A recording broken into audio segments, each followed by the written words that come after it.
नमस्कार, मैं ब्रजमोहन और आप देख रहे हैं न्यूज़ 22। कहते हैं कि पैसा क्या-क्या नहीं करा देता है। कुछ ऐसा ही नज़ारा हमें आज मध्य प्रदेश के मुरैना जिले के रामपुर गाँव में देखने को मिला। यहाँ पर जब मैं आपको खुलासा करूँगा, एक चौंकाने वाला खुलासा हुआ। एक गरीब पीड़ित जन है, उनका जो मकान है, उसका आगे का हिस्सा फर्जी तरीके से पूरा आने सामने वाली पार्टियों को अधिकारी अधिकारियों ने मिलकर बेच दी है। तो पूरा मामला क्या है, हम पीड़ित से ही जानेंगे। सर आइए, आपका क्या नाम है? मेरा नाम है राजा राम। मेरा नाम राम जी, राजा राम है। साकिब इधर हो कोरिया। जाइए और हाँ। इधर देखिए। तो क्या समस्या है, आप हमें बताइए थोड़ा शुरू से। समस्या में ये है कि मैं मोड़ा परेशान हूँ, तो हम दिल्ली चले गए, बीमार हो और बहते आए के हमारी दुकान पे कब्जा है को और परिवार के न कर लो। हम थाने में रिपोर्ट करे हुए गए, थाने वाले ने कोई नहीं सुनवाई करी। फिर हम सब लड़े एडीओपी के भे गए, तो भेऊ आवेदन दो, भेऊ सुनवाई नहीं भाई। फिर मैंने कलेक्टर को एसपी को आवेदन दें, बहते अभी कोई जानकारी ना आई। और वो तहसील में दें मन्ने, पर हमारी मारे भी की धमकी दे रहे हैं और झूठे केस में फंसाए भी की धमकी दे रहे हैं कि झूठे केस में फंसाएंगे हम तुम्हें, 376 केस लगवाएंगे। हाँ। आप देख सकते हैं, आप स्क्रीन पे देख रहे हैं जो ये मकान है पूरा, यही वो मकान है जिसकी मैं बात कर रहा हूँ। ये मुरैना जिले के सबलगढ़ तहसील में रामपुर कला गांव है। वहाँ पर ये गोबरा रोड है, वहाँ पर इन भाई साहब का मकान है। तो इस मकान का पूरे आगे का हिस्सा यानी कि रोड का हिस्सा किसी अन्य पार्टी को जमीन वाले ने बेच दिया है। हालांकि इनकी 7 बिस्वा जमीन है, इनके नाम है, नामांतरण भी है, लेकिन फिर भी या तो जो तमाम कर्मचारी अधिकारी हैं, इनकी लापरवाही है, या कहीं ना कहीं वो इनसे मिले हुए हैं। इन दोनों में से एक ना एक बात तो होगी। हम आपको और पूरा क्लियर बताएंगे, लेकिन उससे पहले ये बड़ा सवाल है कि आप देखिए किस प्रकार से जब दलित परिवार आपस में लड़ते हैं तो कर्मचारी किस तरह से बल्ले बल्ले होती है। वो चाहते हैं कि दोनों पार्टियां उनको पैसे खिलाते रहें और उनका काम बनता रहे। लेकिन ये बात कहीं ना कहीं अपने लोगों को भी समझना चाहिए कि इस प्रकार का व्यवहार आपस में पास पास रहकर नहीं करना चाहिए, क्योंकि इसका खामियाजा कहीं ना कहीं हम लोगों को ही जूझना पड़ता है। और इसी का नतीजा है कि आज आज़ादी के 75 साल बाद भी हम दलित गरीबों को ऐसी समस्याओं का सामना करना पड़ रहा है। ये वास्तव में एक अचंभे वाली बात है कि 7 बिस्वा जमीन विक्रेता ने इनके नाम कर दी है, बाकायदा इनका नामांतरण भी है। इसके बावजूद खाली प्लॉट दर्शाकर इनके हिस्से से जमीन बेच दी गई और इनके मकान पर कब्जा करने की कोशिश कर रहे हैं। तो बताइए, आपने मतलब किस किस अधिकारी को इसका मतलब रिपोर्ट दर्ज कराई है? मैंने रामपुर थाने में आवेदन दिया है, हम्म। सब लड़े एडीओपी को दो गए, हम्म। फिर कलेक्टर को दो गए, हम्म। एसपी को दो गए। मैंने आवेदन में ही साहब भाई ये दुकानें पे कब्जा है, भाई 8 कमरा है, 3 दुकान है और 2 जीना है, 2 चौक है। हमारी आज तक कोई सुनवाई, पुलिस से हम लेके आए, पुलिस ने कहीं पैसे खाए के और भी चले गए, बिना कोई ध्यान पे बात नहीं धरी पुलिस वाले ने। और हमारी 7 बिस्सा जमीन है, हमने पटवाई ते कही और नहीं ते कही, तो बिन्ने कही कि सीमांकन कराइए। सीमांकन को हमने पैसा भर दे, नहीं तो हमारी सीमांकन है रो और माँ कछू है रो। सोचिए, जो सरकारी गवर्नमेंट कर्मचारी होते हैं वो बैठने के लिए सरकारी वेतन लेते हैं, और अगर उनको काम कराना है तो रिश्वत देनी पड़ती है। लेकिन बड़ी बात यह है कि रिश्वत देने के बाद भी ये भाई साहब का काम नहीं हुआ है, आज तक कोई सीमांकन नहीं हुआ है। क्या कहते हैं अधिकारी जब आप सीमांकन की बात करते अधिकारी ने कहते हैं कि हमने पे ना रही सीमांकन, हैं? हमें ते तो एक बच्चा है और तो का करना ये बिती कमी बनो रहे, उन्हें बताते हैं सी और हमारे परेशान करते रहते हैं। तहसीलदार से बात करी, तहसीलदार ने कही कि हम क्या करें, एडीएम ते कही, एडीएम ने कही तहसीलदार से कि जाइए सीमांकन करो। अभी कोई आती ना ने सीमांकन करने के लिए। तो आप तर्क देखिए, क्या तर्क दिया जा रहा है अधिकारियों के द्वारा कि आपके तो एक बच्चा, आप इतनी जमीन का क्या करोगे? अब समझाओ, आप ही सोचो कि किस तरह का मतलब सोच है लोग बागों की, कि एक बेटा है तो क्या अपनी जमीन हड़पाने के लिए कि दूसरा उस पर कब्जा कर दे।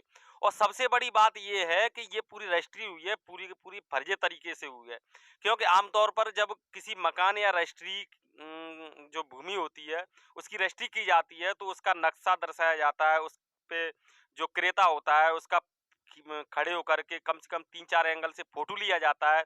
लेकिन ऐसा कुछ हुआ है, ये आगे की जांच में पता चलेगा। हम लगातार इस खबर को फॉलो अप करेंगे, इसकी तह तक जाने की कोशिश करेंगे। अभी दिवाली है, दिवालियों की छुट्टी है, तो अधिकारी ऑफिस में बैठे नहीं है।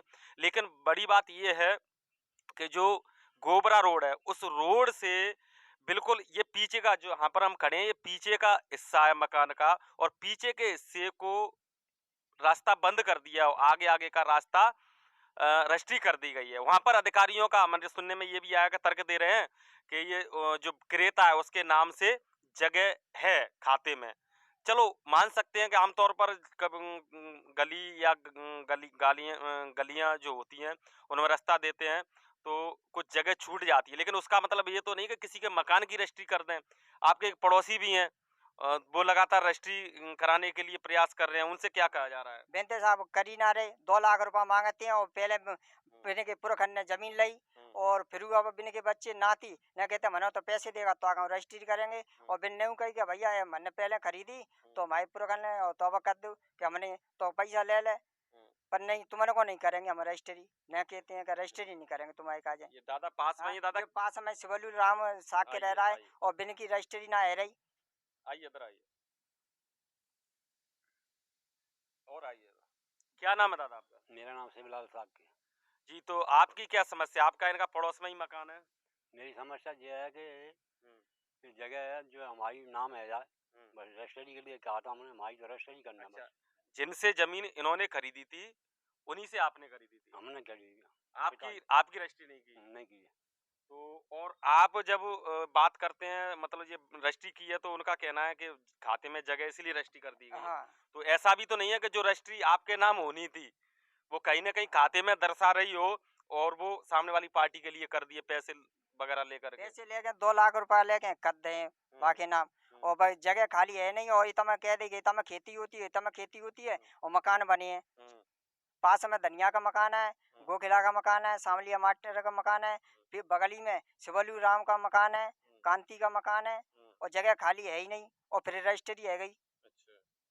आप ये स्क्रीन पर देख सकते हैं ये तमाम जो आवेदन हैं जो इन्होंने लगातार अधिकारियों को दिए हैं, थाने में दिए हैं, एसडीएम कार्यालय में दिए हैं और ये कलेक्टर को भी दिए हैं। इतने सारे कार्रवाई करने के द्वारा इनके द्वारा प्रयास किए जाने के बावजूद अधिकारियों के कानों से जूं तक नहीं रहेंगे ये, और ना ही इनकी समस्या का निराकरण करने में अधिकारी दिलचस्पी दिखा रहे हैं। लेकिन जो तमाम अधिकारी जिस वीडियो को देख रहे हैं उनसे मैं कहना चाहूंगा, ये न्यूज़ 22 के माध्यम से कह रहा हूँ कि आप ये आलस छोड़िए और तुरंत हरकत में आइए, नहीं तो इसका खामियाजा हमारा न्यूज़ 22 चैनल लगातार इसकी तह तक जाएगा और इसका आपको लेने का देना पड़ जाएगा। ये सरेआम धमकी नहीं है, एक चेतना, एक गरीब आदमी को कब तक आप सताओगे, किस तरीके से आप दलितों को और शोषितों को परेशान करोगे? ऐसे कैसे हो सकता है कि आप फर्जी तरीके से रजिस्ट्री कर सकते हैं? आपने फोटो नहीं देखा, जो रजिस्ट्रार हैं सबलगढ़ में बैठते हैं, उन्होंने जो प्लॉट अभी ये सामने नहीं आया है कि प्लॉट के नाम से रजिस्ट्री की है या मकान के नाम से, जो क्रेता है उसका फोटो कम से कम 2-3 एंगल से तो आपने देखा होगा। आपने कैसे फर्जी रजिस्ट्री कर दी है? खैर कोई बात नहीं, जब ऑफिस खुलेंगी हम इसकी छानबीन करेंगे और आप सभी दर्शकों को भी इस पूरी घटना की जानकारी आगे बताएंगे। तो आप क्या मांग करते हैं शासन प्रशासन से? हमारा मांग ये करेगा हमारी जमीन 7 हिस्सा मने मिलनी चाहिए और हमारी जगह कब्जा आता है खाली होना चाहिए और हमारी सीमांकन करें और मुड्डी गड़े। हाँ, तो साथियों ये थे हम मध्य प्रदेश के मुरैना जिले के रामपुर कला गांव में। यहाँ पर ये राजाराम साक्य जी थे और इनकी समस्या थी कि इनके मकान को कुछ दबंगों ने सामने से पैसे के बल पर खरीद लिया है। हालांकि रजिस्ट्री इनके नाम है, नामांकन इनके नाम है, सब कुछ इनके नाम है, और जब सामने वाले को बेचा तो इन्होंने तमाम आपत्ति नजदीकी थाना रामपुर कला, सबलगढ़ एसडीएम और कलेक्टर महोदय मुरैना सभी के लिए इन्होंने लिखित में आवेदन दिया, इनके पास प्राप्ति भी है, लेकिन फिर भी प्रशासन हरकत में नहीं आया है और न ही इन गरीबों की आवाज़ को सुना जा रहा है। तो इस पूरे मामले पर आपका क्या विचार है, आपका क्या ख्याल है, आप क्या समझते हैं, हमें सुझाव में ज़रूर बताएं और इस वीडियो को ज़्यादा से ज़्यादा शेयर ज़रूर करें ताकि ये तमाम अधिकारी हैं जो बिना रिश्वत के कोई काम नहीं करते हैं उनको असली उनकी औकात पता चलना चाहिए। हम इस मामले की पूरी तह तक जाएंगे। आप देखते रहिए न्यूज़ 22। नमस्कार।